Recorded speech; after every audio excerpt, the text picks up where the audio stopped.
Chang Pina, cuando Desayuno en Tiffany's llegó hasta la pantalla en 1961, no fue solo otra película. Se convirtió en un clásico instantáneo. El estilo de Audrey Hepburn, el encanto de Nueva York y esa famosa escena inicial frente a Tiffany's, todo hizo historia. La película se veía pulida y perfecta, como si cada detalle estuviera cuidadosamente planeado. Pero detrás de la cámara, las cosas no siempre fueron fáciles. Cambios de reparto, arreglos de último minuto y errores se colaron por las grietas. Y sí, algunos errores llegaron al corte final sin que nadie se diera cuenta. Únete a nosotros mientras observamos más de cerca los hechos ocultos de Desayuno en Tiffany's y revelamos algunos errores que se esconden a simple vista. Nace un clásico. Desayuno en Tiffany's salió en 1961. Fue dirigida por Blake Edwards y escrita por George Axelrod. La película se basó en una novela de 1948 de Truman Capote. La historia sigue a Holly Golightly, interpretada por Audrey Hepburn. Es una socialite, encantadora, elegante, pero un poco ingenua. Holly conoce a Paul Barjack, interpretado por George Peppard. Paul es un escritor en apuros que se muda a su edificio y sus vidas comienzan a cruzarse de maneras inesperadas. La película también contó con Patricia Neal, Buddy Ebsen, Martin Balsam y Mickey Rooney. Muchos fanáticos recuerdan a Orange y el gato, entrenado por Frank Inn, como otro personaje de la película. Cuando se estrenó el 5 de octubre de 1961, Desayuno en Tiffany's, rápidamente se convirtió en un éxito. Ganó 14 millones en todo el mundo. Los críticos elogiaron su música, su estilo y sobre todo la actuación de Hepburn. La película recibió 5 nominaciones al premio de la Academia, incluyendo Mejor Actriz para Hepburn. Y ganó 2, Mejor Banda Sonora Original y Mejor Canción por Moon River. El tema escrito por Henry Mancini con letra de Johnny Mercer se volvió icónico. Pero tan pulida como se veía la película, el camino para hacerla no fue sencillo. De hecho, lo que sucedió antes y durante la filmación es tan interesante como el producto final. Y ahí es donde la historia comienza a sorprender. La batalla por el casting. Cuando la novela de Capote salió en 1958, Paramount rápidamente compró los derechos. Los productores Martin Jurow y Richard Sheffer querían llevarla a la pantalla. Pero convertir el libro en una comedia romántica no fue fácil. Chunk 2. Capote tenía el corazón puesto en Marilyn Monroe. En su mente, Monroe era la única actriz que realmente podía capturar a Holly Golightly. Incluso dijo: Paramount me engañó en todos los sentidos y eligió a Audrey. Estaba furioso cuando el estudio tomó una decisión diferente. La propia Monroe rechazó el papel. Su entrenador de actuación, Lee Strasberg, le había aconsejado que interpretar a una dama de la noche dañaría su imagen. En cambio, Monroe pasó a hacer The Misfits en 1961. Otras actrices también fueron consideradas. A Shirley MacLaine se le ofreció el papel, pero lo rechazó en favor de protagonizar Two Loves. Kim Novak también lo rechazó. Incluso Hepburn dudó al principio. No se sentía segura de interpretar a un personaje tan extrovertido y audaz. En cuanto al protagonista masculino, se discutieron muchos nombres. Steve McQueen era la elección de Paramount para Paul Barjack, pero estaba bajo contrato con United Artists y no pudo hacerlo. Se acercaron a Jack Lemmon, pero no estaba disponible, mientras que Robert Wagner también fue considerado. Finalmente, el papel fue para George Peppard, quien aportó una energía diferente al personaje. Las batallas de casting mostraron cuán inciertas eran las cosas al principio. Lo que terminó siendo una mezcla perfecta podría haber lucido completamente diferente, pero el casting no fue la única sacudida. La silla del director también cambió de manos de una manera sorprendente.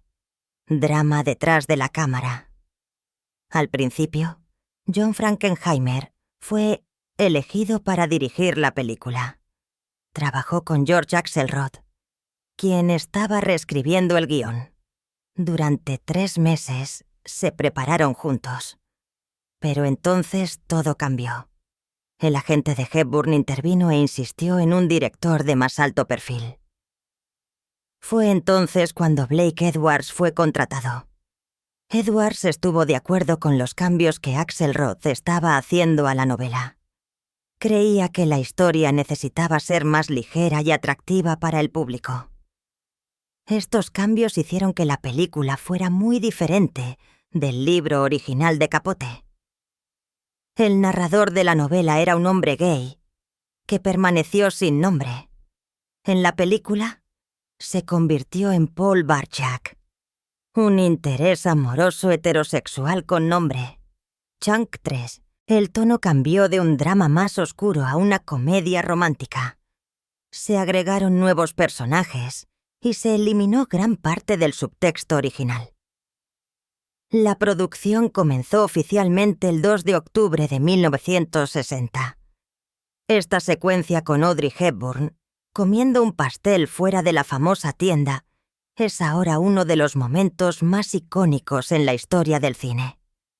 Pero filmarla no fue fácil. Según un informe, a Hepburn tampoco le gustaban los pasteles, lo que hizo que la escena fuera incómoda para ella.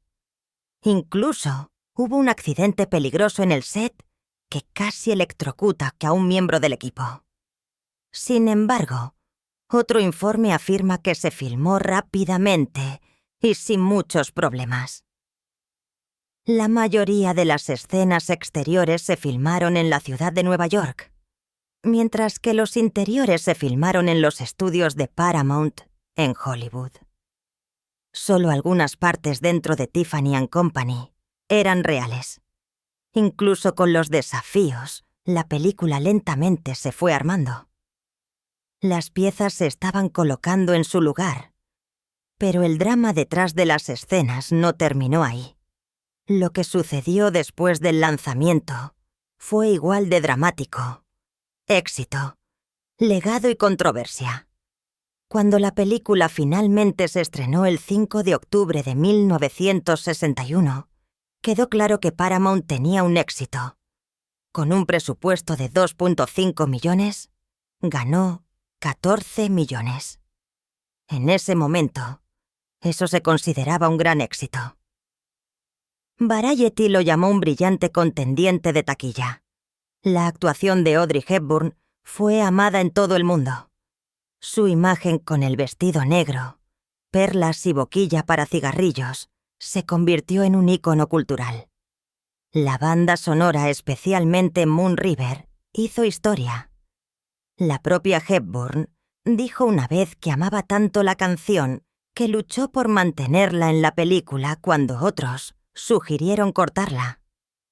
La película llegó a ganar 2 premios de la Academia y obtuvo 3 nominaciones más. A lo largo de los años, ha recogido muchos más honores. En 2012, la Biblioteca del Congreso la eligió para su preservación en el Registro Nacional de Cine, de EEU, marcándola como cultural, histórica o estéticamente significativa. Pero no todo el legado fue positivo.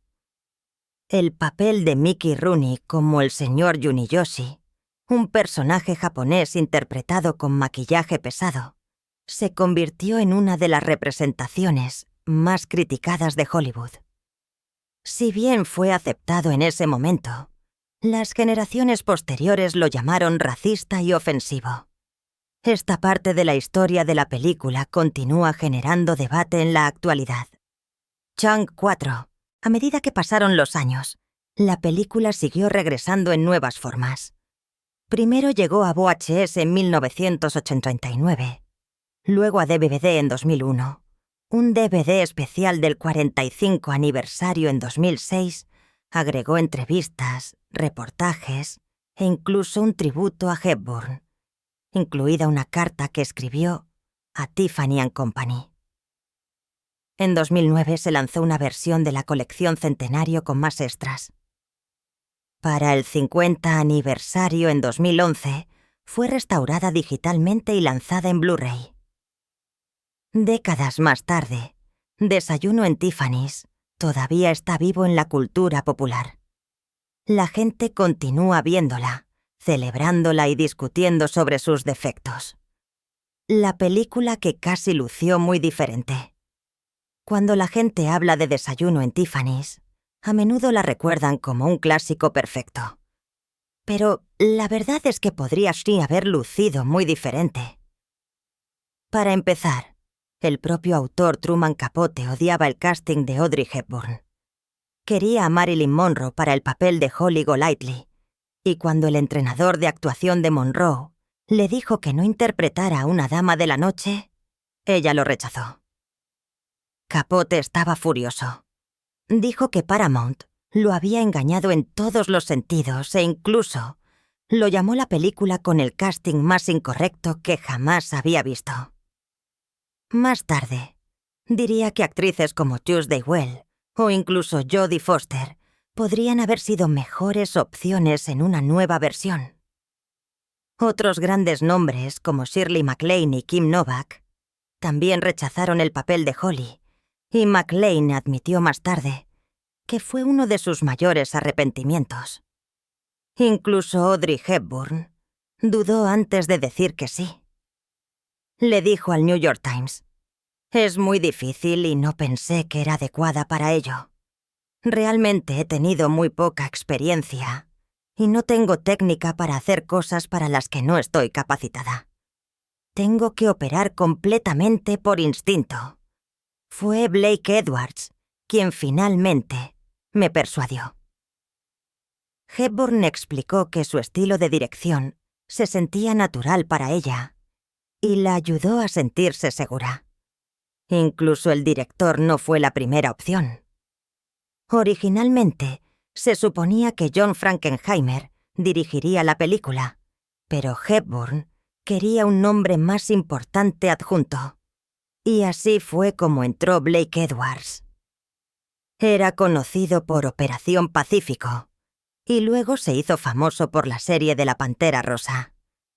Y cuando se trataba del protagonista masculino, también era casi otra persona.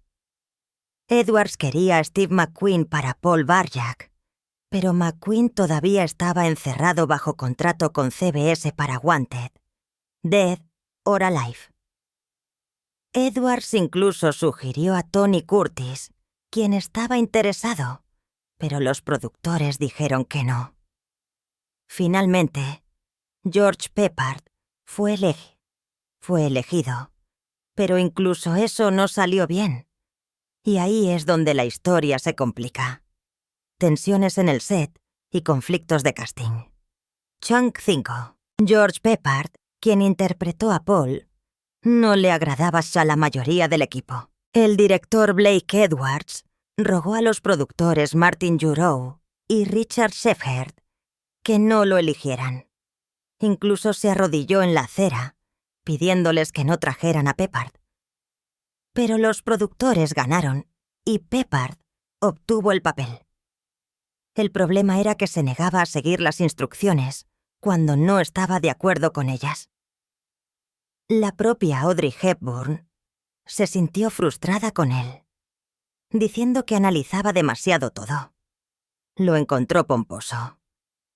Patricia Neal, quien interpretó a la señora Due Feilenson, también tuvo problemas con él. Alguna vez fueron amigos cercanos, luego lo describió como un hombre que solo quería ser un galán de cine de antaño y pensó que su personaje no debería dominarlo tanto. Todo este drama detrás de las escenas complicó la filmación. El guión en sí también enfrentó su propia batalla. El guionista Sumner Locke Elliott primero intentó adaptar la novela, pero los productores rechazaron su versión. George Axelrod luego se hizo cargo. Para superar a los censores de cine de la época, Axelrod inteligentemente agregó más escenas sexuales para Paul. No porque tuviera la intención de mantenerlas, sino para distraer a los censores de mirar demasiado de cerca al personaje de Holly. Su truco funcionó. Los censores cortaron las escenas agregadas de Paul, pero dejaron el estilo de vida controvertido de Holly en su mayor parte intacto. Fue un movimiento arriesgado, pero permitió que la esencia de Holly permaneciera en la película. Estas luchas detrás de las escenas mostraron cuánto esfuerzo se necesitó para hacer la película, pero lo que el público vio en la pantalla se veía pulido y glamoroso, y parte de ese glamour provino de los trajes y sets que llegarían a ser legendarios. Glamour, estilo y escenas inolvidables. Una de las partes más famosas de Desayuno en Tiffany's es el pequeño vestido negro de Holly. Fue hecho a medida por el diseñador Hubert de Givenchy, quien ya había trabajado con Hepburn en películas como Sabrina, Funny Face y Love in the Afternoon. Ese vestido luego se convirtió en una de las piezas de moda más icónicas en la historia del cine. En 2006, se subastó en Christie's por más de $900,000. Pero no fue solo el vestido lo que hizo que la película fuera memorable. Blake Edwards hizo todo lo posible para la escena de la fiesta en el apartamento de Holly. Tomó 6 días filmar en un estudio de sonido de Paramount, y Edwards hizo que se sintiera lo más real posible.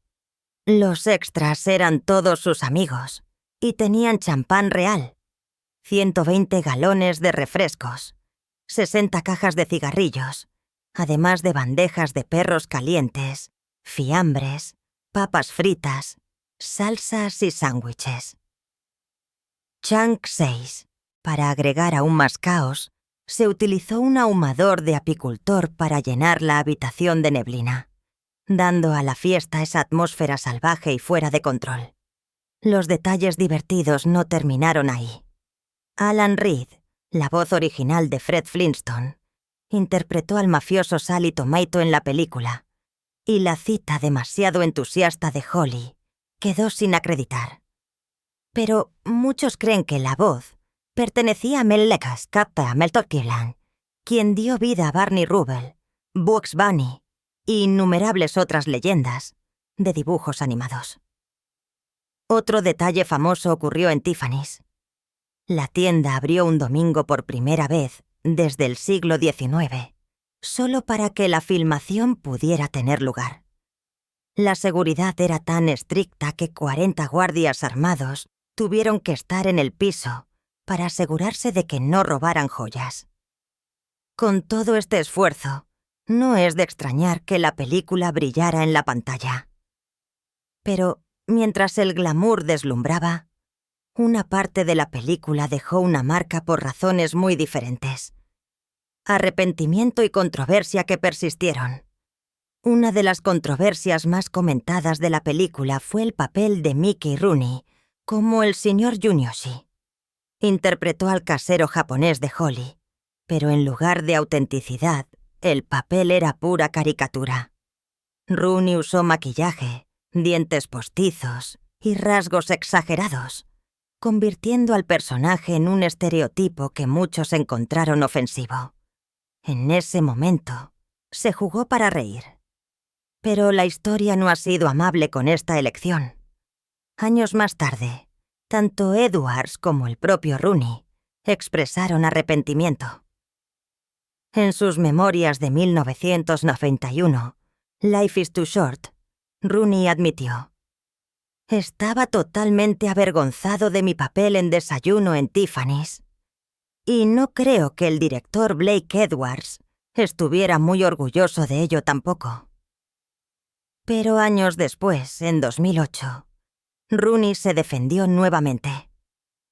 Cuando una proyección de la película en Sacramento fue cancelada después de las protestas, dijo: «Me contrataron para hacer esto exagerado, y nos divertimos haciéndolo. Nunca en los más de 40 años después de que lo hiciéramos, ni una sola queja. A todos los lugares a los que he ido en el mundo, la gente dice: Dios, eras tan divertido». El papel sigue siendo una de las partes más criticadas de la película. Un recordatorio de que si bien Desayuno en Tiffany's es celebrada por su belleza y elegancia, también conlleva el bagaje de la época en que se hizo. Incluso con su encanto, música y estilo, esta controversia sigue siendo una parte inseparable de su legado. Y al igual que las vidas complicadas de Holly y Paul, la película en sí conlleva contradicciones que continúan generando conversación en la actualidad. La canción, las palabras y la verdad sobre Holly. Una de las partes más inolvidables de Desayuno en Tiffany's es la canción Moon River, pero casi nunca llegó a la película. Al principio, el letrista Johnny Mercer le dio el título Blue River, pero pronto se dio cuenta de que había otras canciones con ese nombre. Luego trabajó con Henry Mancini, quien luchó durante un mes para crear la melodía correcta. Mancini admitió: «Fue una de las cosas más difíciles que he tenido que escribir, porque no podía entender lo que esta dama estaría cantando allí, en la escalera de incendios». Después de la primera proyección de vista previa, estalló una pelea sobre la canción. Chunk 7. En una versión de la historia, el presidente de Paramount, Marty Rankin, quería que se cortara por completo. Audrey Hepburn intervino y le dijo que lo cortarían sobre su cadáver. En otra versión, fue uno de los productores quien pidió su eliminación. Y nuevamente, Hepburn reaccionó de una manera inusual. Algunos relatos dicen que fue el productor Richard Shepherd quien se enfrentó al jefe del estudio y dijo que tendría que quitarlo sobre su cadáver. No importa qué versión creas, una cosa se mantuvo igual. Hepburn luchó por ella y la canción se quedó. Esa decisión resultó ser histórica porque Moon River llegó a ganar el premio de la Academia a la mejor canción original y se convirtió en una pieza de la historia del cine.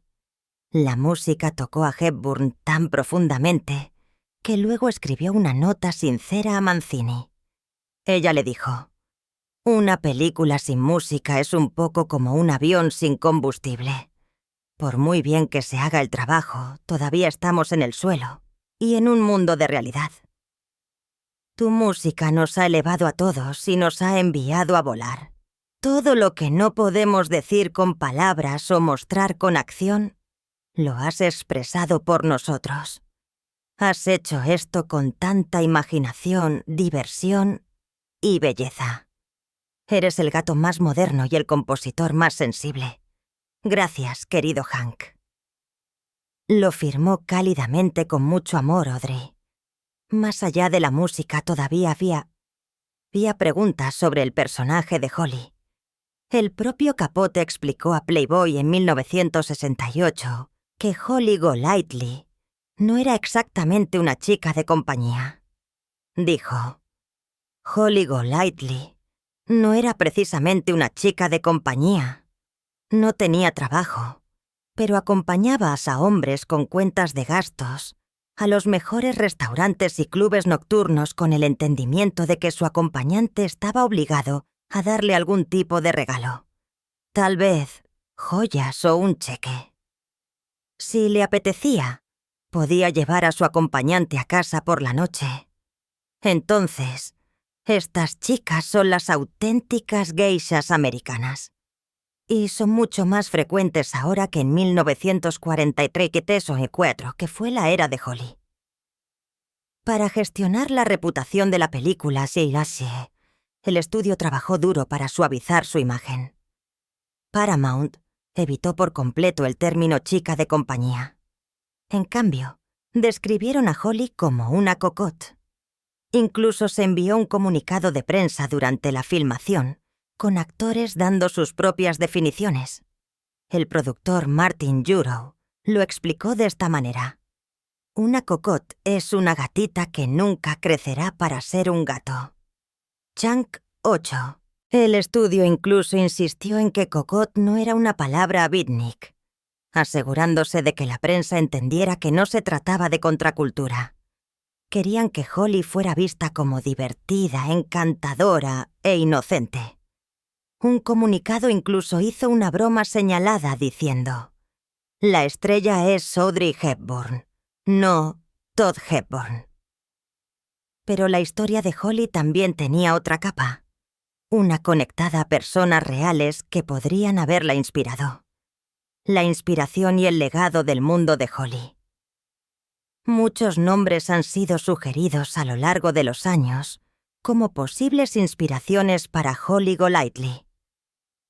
A menudo se menciona a Gloria Vanderbilt, así como a la bailarina Joan McCracken y Carol Grace. La propia madre de Capote, Lily May, cuyo nombre era similar al nombre real de Holly, Lula May, también ha sido conectada con el personaje. Otros dicen que Carol Marcus, la autora Doris Lilly, la amiga de la escuela secundaria de Capote, Phoebe Pierce, una O'Neill Chaplin, la escritora y periodista Maeve Brennan y la modelo y actriz Susie Parker podrían haber influido en Holly, de alguna manera.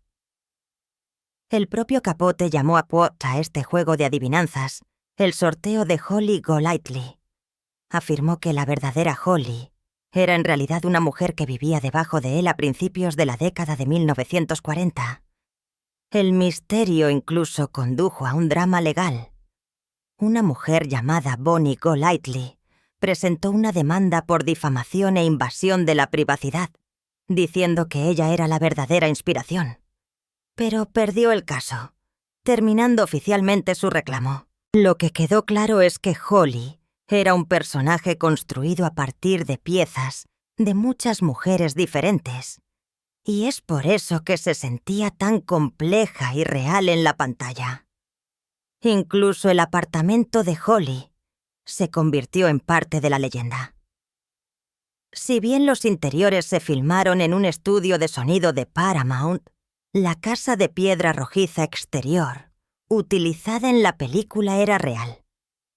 Ubicado en la calle 771 Este en el Upper East Side de Nueva York, el edificio se convirtió en un hito para los fanáticos de la película.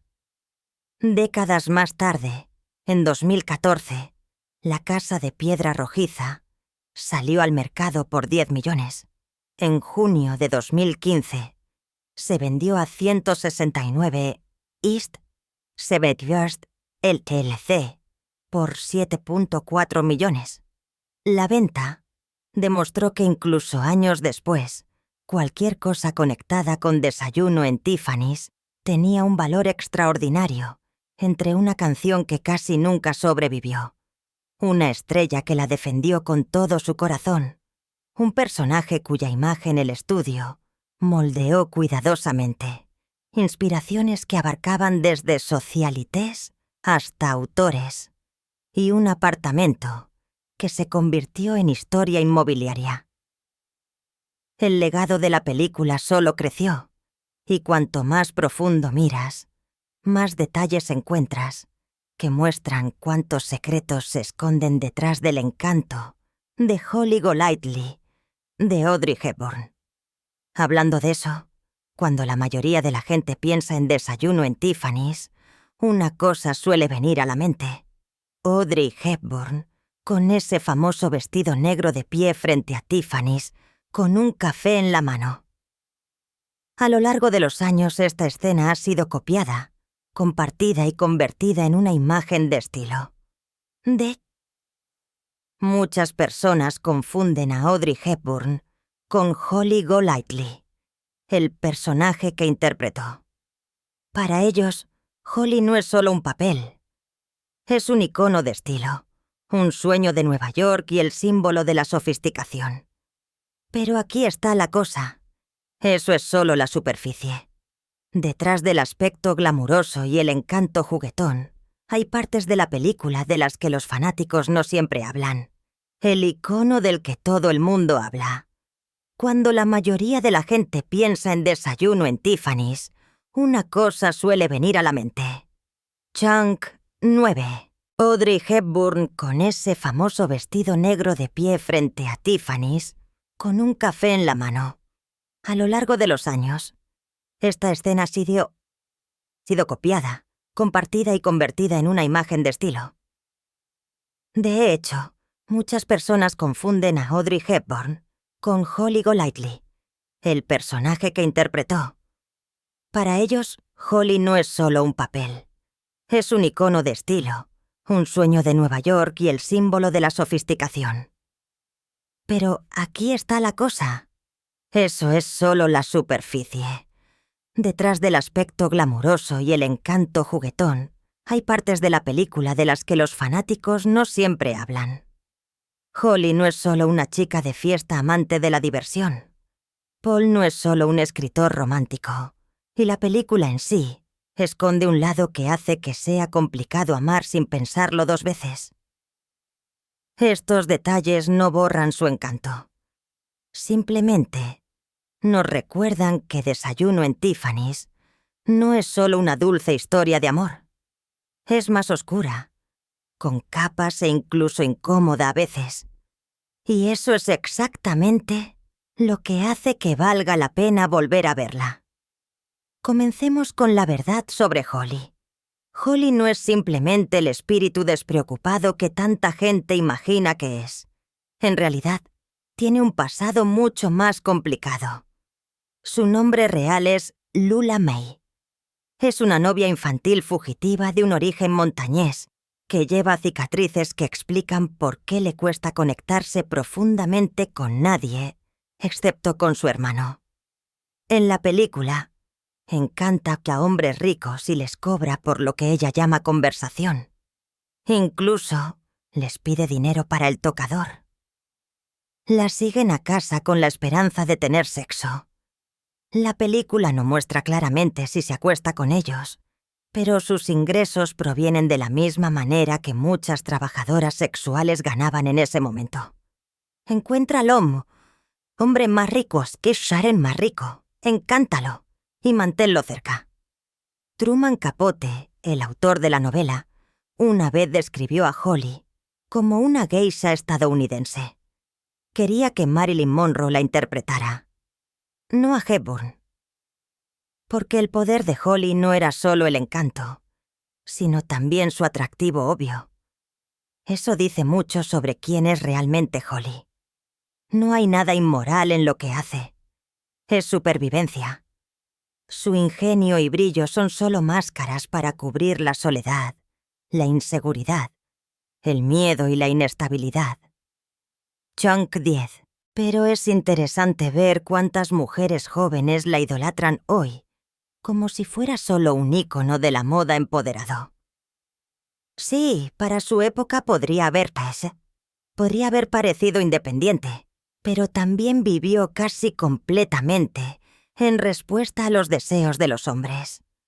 Eso hace que sea más difícil sostenerla como un modelo feminista, aunque ha sido reclamada como tal. Y Holly no es solo una pareja cuestionable. También es una criminal sin siquiera saberlo. Pasa mensajes codificados de un mafioso encarcelado al mundo exterior. No entiende lo que están haciendo, pero aún está involucrada. Como señala el narrador, no es que sea tonta, simplemente no está educada. Entonces, cuando miras más allá de las perlas y el bonito vestido, Holly es un personaje de contradicciones. Su glamour esconde su dolor, su independencia esconde su dependencia y su inocencia esconde un lado criminal. Pero, ¿qué pasa con el hombre del que se enamora?